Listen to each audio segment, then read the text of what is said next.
India and Maldives have a very multifaceted relationship, and this is a very substantive relationship.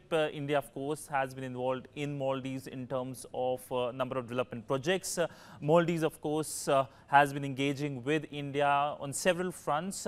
With me is Ahmed Adib. He is the former Vice President of Maldives. So welcome to WION. So let me start with the current economic situation in your country. My first question to you is, how worrisome is the situation, if you can give your assessment? Thank you very much for having me here.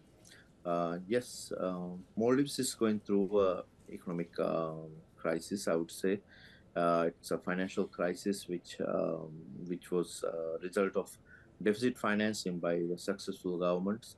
I would say last 15 years Maldives has been debt financing, and there is a big welfare program which is not sustainable, as well as there's a lot of recurrent expenditures which has to be organized, which has to be cut down, because we are a 450,000 people population with 1.8 to 2 million tourists coming in. So I would say the taxes are coming, the foreign currency is coming, tourists are coming. But I would say because of our debt financing, because of living beyond our means, I would say for the past, I would say 15 years, this has come in. And also there has been a new government in place last 9 months. So that it was not a jolly ride. There has been problems with India, and there's been no clear stance on how where they stand on many foreign policies. But everything is coming more clear now. They have taken a stand to start good relationships with India, and also I would say that to find a solution for this economic crisis, the financial crisis, I would say that Maldives has to work with multilateral organizations as well as bilateral, especially with India, to find a solution before we go towards a situation like Sri Lanka. So I believe there's time, and the government should do it more efficient way, and they should not wait for a difficult situation to come in, and we have more less of choice to solve the problem. There is a big worry over the debt crisis. How big is this worry? We recently saw the rating agency Fitch downgrading the country as well. Do you see, as you pointed out, a Sri Lanka-like situation coming up, or will the policies make sure that there is no such situation? Yeah, there is still time. The government has been working very hard. There have been foreign minister is also very active. He's been going with letters from president to visiting different countries, even in GCC. They were here in UAE recently as well. So they're working on it, but these are foreign debts that needs to be sold, as well as Maldives has a sukuk, which is going to realize to be expired in 2026, which is almost with that, and the total amount we are paying, that is 1 billion in 2026, 700 million in 2025. And this for this year also, I think there's a requirement of $300 million. So these are big numbers if we had to pay at once.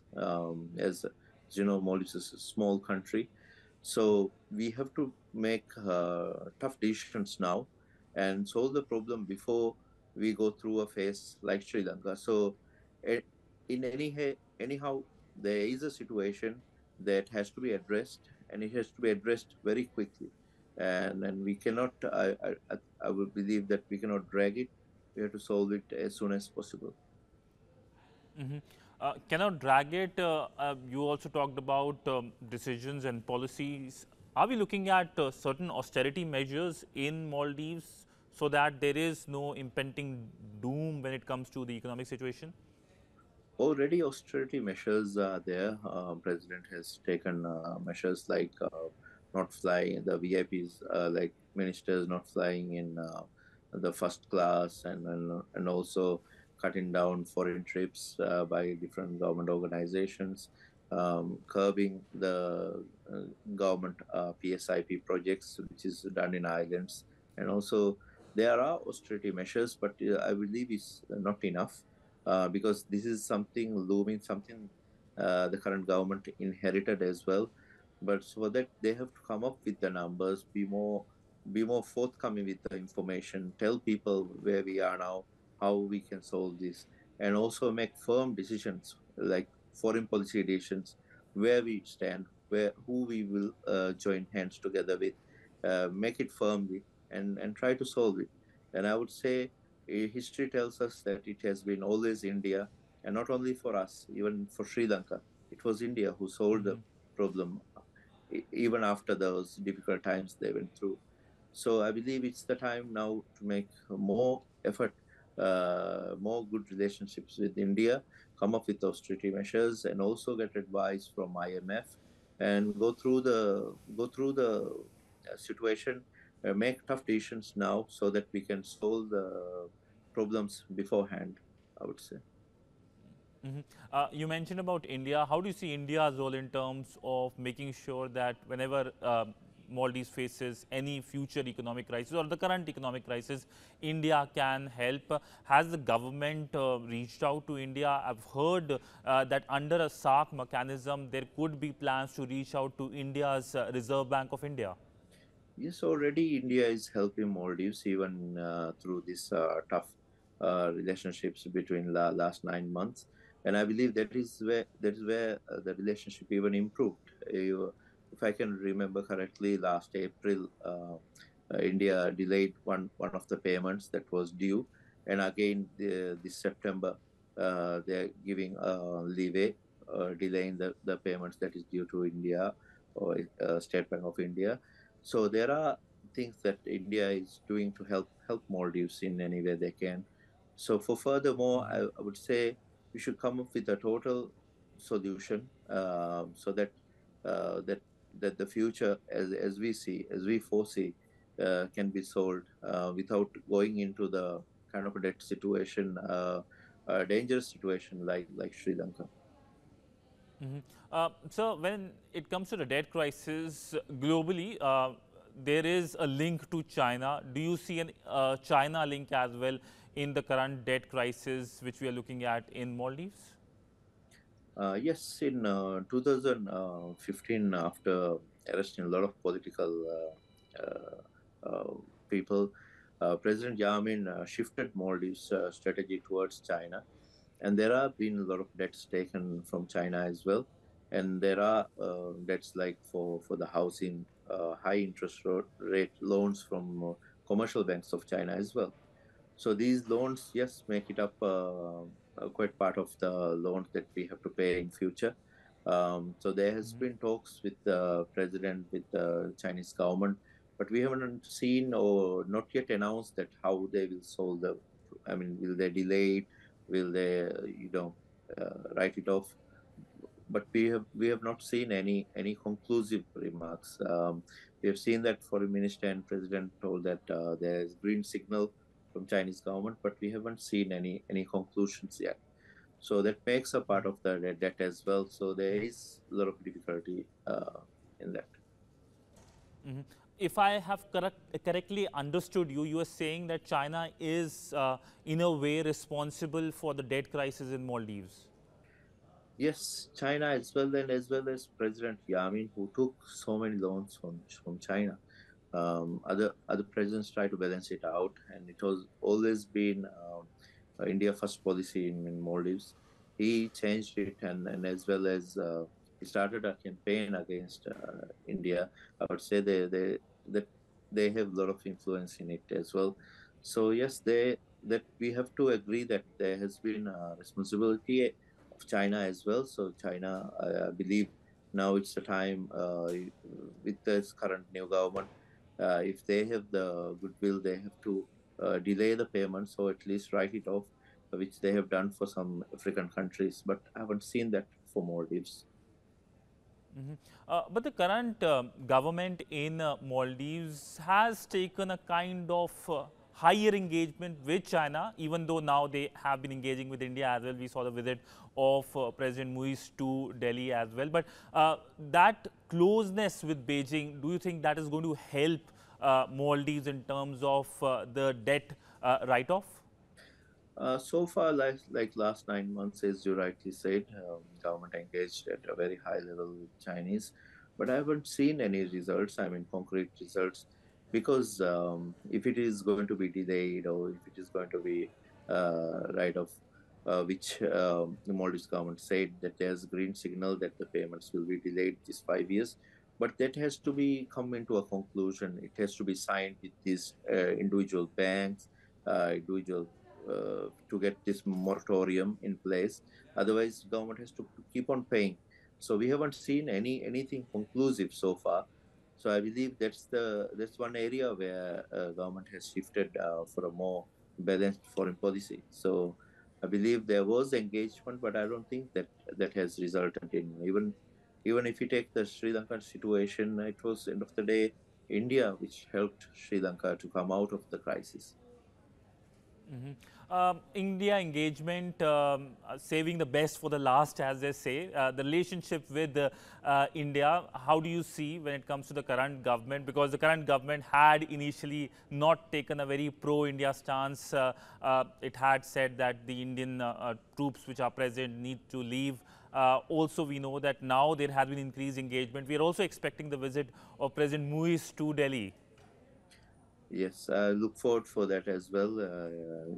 I hope the president visits in September, and I hope president has a good plan to engage more with India, and as well as try to find a solution for this debt crisis and other all the problems, because unstable Maldives lead to unstable Indian Ocean, where Indian Ocean security is included with stability in Maldives, and I believe now President Muiz inherited India Out campaign, which was his former boss started, and he inherited the party. He had a fallout with President Yamin, so there was a looming election ahead of the parliament election, and also India went through an election as well.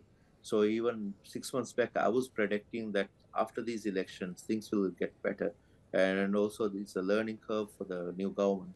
And I believe the government has learned their lesson and they have started improving the relationship with India. And I'm very hopeful that it will get better, only better, and try to find a solution together with India and Maldives. Prime Minister Modi is taking India to a 5 trillion economy, and I hope Maldives will be a partner of it and join hands together and go forward with India rather than focusing, because we are neighbors, and in India and Maldives it will be together. I mean, forever, because it's so near to each other. So we depend on each other, and we have to go forward with each other, I believe. And so we heard this story coming from Maldives of an attempted coup over the currency issue as well, the National Bank of Maldives being involved. What do you make of the development? Yeah, I would say, like, since there is a lot of politics involved in those affairs, especially like any given situation where the government is in trouble and also the financial crisis is looming, there'll be a lot of opposition in play. So I would say that the Bank of Maldives is the majority held by the government. But since beginning each year, the board was the board was the previous board, and they took a decision, I would say, to cut off the all the foreign payments for the debit cards, which is every Maldivian has a debit card, and when you suddenly make a decision like that, the whole public anger comes out. So that was suddenly faced by the government, but I'm yet to see. I mean, like, is it a professional decision or political, that I'm not able to comment. But I would say that this is a dire situation where the banks will also try to uh, protect their rights before anything happens. But I think the public also has a lot of big outcry on that, so that needs to be seen. But this is to be expected, because like banks, central banks, and others will take firm decisions, because they are not bound to any of the politics that is involved in for elections or public outcries, but they have to protect themselves as well, I believe. Uh, so, so you have been the former tourism minister of Maldives as well, and we have seen what transpired in last few months when it comes to tourism industry of Maldives and India relationship.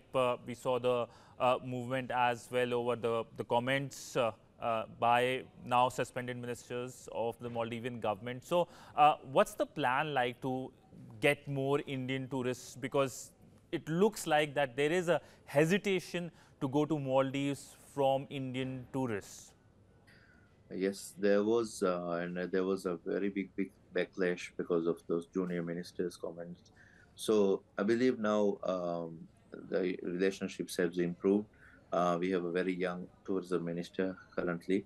He has visited India and with our travel operators.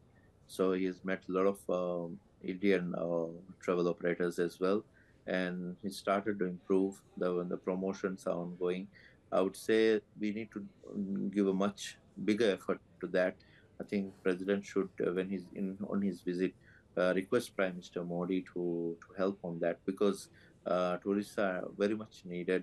With past 4 years, when I see the statistics, we never had any off season. So because of the Indian tourists, but this year we got the off season, and because of that, the dollar crisis came in bound. But I believe that, I mean, these shocks can be avoided if we had a very good relationship with India. Well, on that note, thank you so much, sir, for speaking to WION. We will be in touch, and of course, India-Maldives relationship is a relationship which is a very substantive one and could see a lot of convergences. Thank you so much, sir. Thank you very much.